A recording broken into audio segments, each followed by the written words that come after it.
Hi, I'm Coach Nix, and welcome to Vitruvian. You'll get to know my face pretty quickly. I'm here to help you get a better understanding of the different training modes your machine offers you, and to help you achieve your fitness goals, whatever they might be.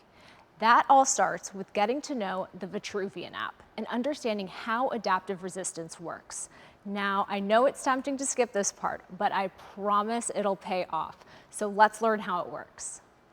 In adaptive resistance training, variables like your range of motion and your velocity, that is, how fast you're moving through your rep, will affect how much force you're working against. Both the V-Form Trainer and the Trainer Plus operate by smart algorithms that constantly respond to the way you move.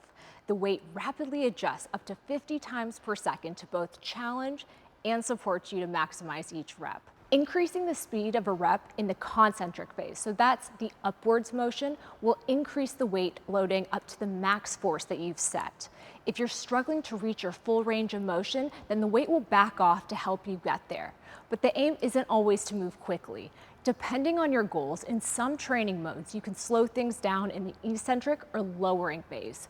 Why would you want to do this? For one, the awesome thing your machine can do is create eccentric overload or maximize time under tension.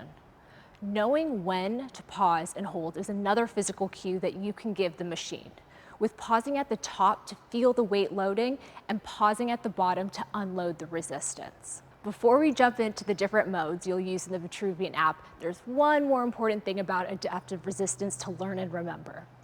By using digital weight, you're eliminating inertia, which means you lose that little bit of momentum commonly used with traditional static weights to accelerate you through the more challenging parts of a rep. As a result, the same amount of force that you're used to will likely feel heavier and more challenging. And it kind of is. Vitruvian keeps it real, no cheating, no swinging to accelerate. The constant dynamic tension is going to work you through every rep for a more efficient and effective training session. Now, let's jump into the modes and the Vitruvian app. Let's start by scanning the QR code on the side of the trainer. The Vitruvian app will require access to Bluetooth, so press OK to grant permission and connect your device. Once connected, your machine's white light will change to a color. If you'd like to change the color of your LED lights, you can. You can also switch them off if you prefer. Now, let's start your first workout. Once you select an exercise, you'll have the option to select your resistance, set your reps or duration, and choose a training mode. There are several different training modes in the Vitruvian app, so I'm going to take you through each one so you'll understand exactly how they work and when to use them. We have a few options for each mode.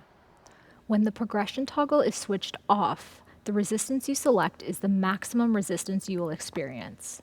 When the progression toggle is switched on and set to progression, you have the option to increase the resistance of your next rep by 1 kilo or 2.2 pounds, 2 kilos or 4.4 pounds, or 3 kilos or 6.6 pounds. We're going to start with old school mode.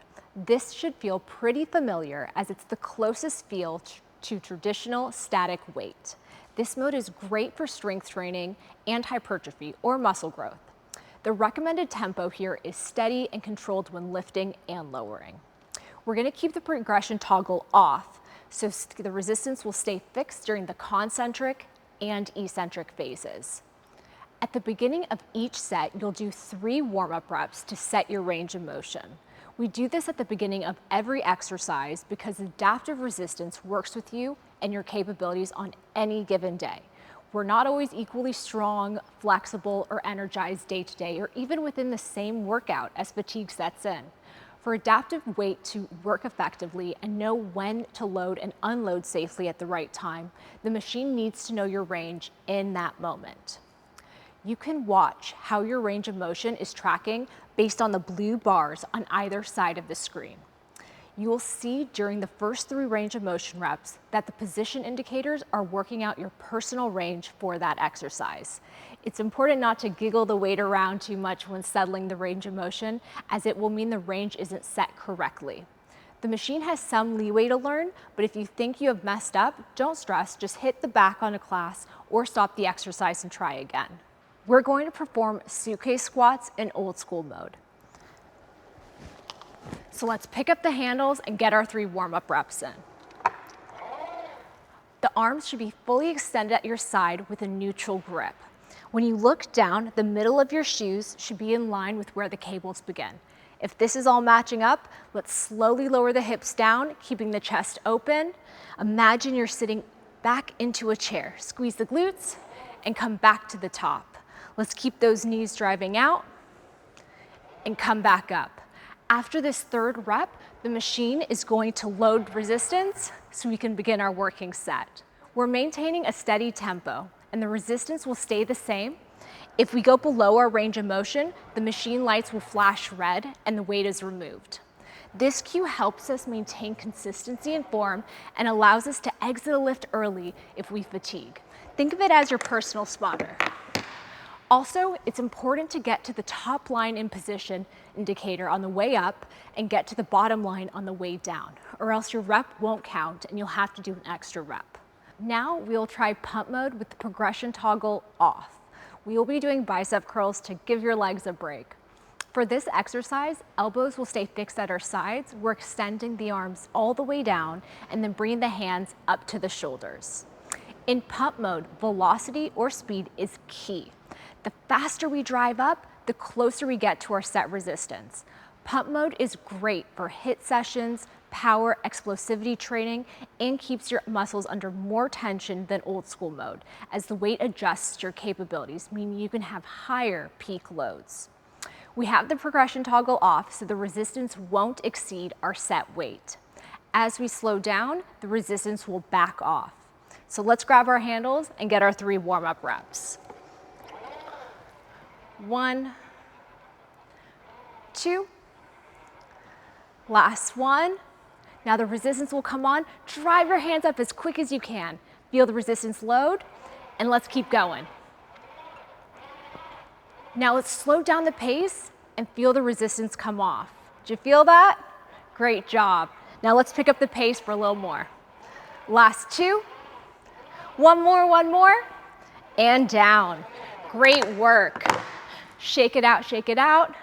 Now we're gonna try pump mode again, but with the progression toggle on. We're gonna keep the same cadence as before, but now we have the opportunity to increase the resistance by 1 kilo or 2 pounds per cable per rep. So let's jump in. Let's grab those handles, arms extended at the sides. Let's get those first 3 warm-ups in. Measure our range, no resistance here. Get ready, drive those hands up. Keep up the pace. The resistance to get heavier each time you drive up. So let's see how heavy we can get while maintaining our form. Great job. If you need to unload weight, you can pause at the bottom. Last one. Fantastic. Now we're gonna do pump mode, but with the regression toggle on. The regression toggle allows you to drop the resistance each rep by 1 kilo or 2.2 pounds. 2 kilos or 4.4 pounds, or 3 kilos or 6.6 pounds. This is great for drop sets or a final burnout.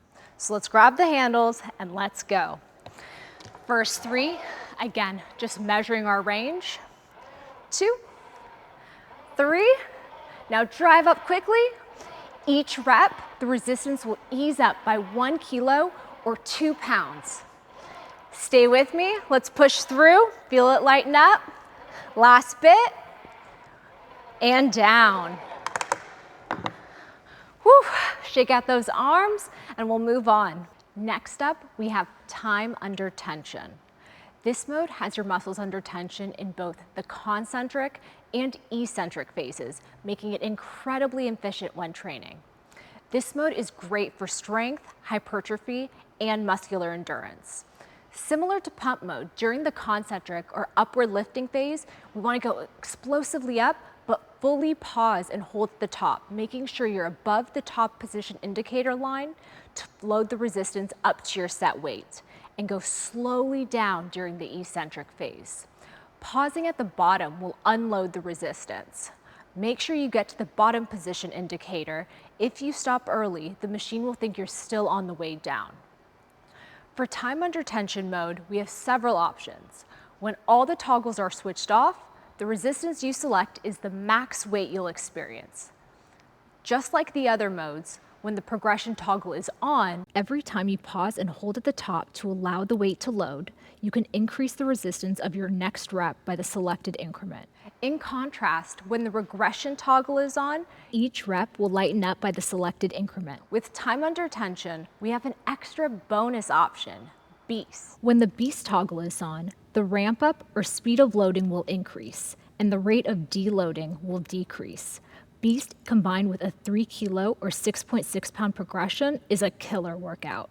Let's experience it. We're going to perform suitcase squats in time under tension mode with all of our toggles switched off. So the resistance you select is the maximum you'll experience. So let's grab those handles and get our first 3 reps. 1, 2, 3. Now the resistance is gonna come on, drive up. Let's fully pause and hold to load. We're gonna go nice and slow on the way down. Again, drive up, hold and load, and go really slow during that eccentric phase. One more time. Now, if we drop quickly during the eccentric phase, the resistance will unload, and you can see how it's lighter on the next rep up. Let's pause the top again to hold, fully load and get the resistance, and we'll control down. Great work. We're going to do another set of suitcase squats in time under tension mode, but now with progression and Beast on. So let's grab those handles and get our first 3 warm-up reps. 2, 3, now drive up. Pause the top and slowly lower. We're gonna do that again. Feel the resistance increase, fully hold at the top. Great job. In Beast, we have faster loading and slower unloading to really push us to our max. If you need to unload weight, you can pause at the bottom to deload. Last one, great job. Last but definitely not least, we have eccentric only mode. In this mode, there is no resistance on the concentric or upward lifting phase. We'll fully pause the top, load, and fight the resistance on the eccentric or lowering portion. This is an awesome way to train peak loads as you can maximize resistance with less strain on the joints. This is perfect for strength training and hypertrophy. So let's try it. We have our progression toggle switched off, so the selected resistance is the maximum weight we'll experience. So let's grab those handles. We're doing bicep curls, so let's get those first 3 warm-up reps. You know the drill. Just measuring our range. On this one, there's no resistance coming up. Let's pause and hold, load the resistance, and go down as slow as we can. Again, straight up, hold to fully load, and slowly lower. Great job. Once you reach the bottom, come straight back up. Nice big pause. Lower slowly, last couple reps here. Lower slowly one more time. Last one, great job. Pause, lower slowly, and down. Awesome job, you absolutely crushed it. Now that you're familiar with the modes, check out the strength assessment. This can be done as a class or a workout. The machine will measure your strength on a range of exercises so we can deliver the perfect resistance every rep, every time. Thank you so much again for joining me. I'm Coach Nix, and I'll see you next time.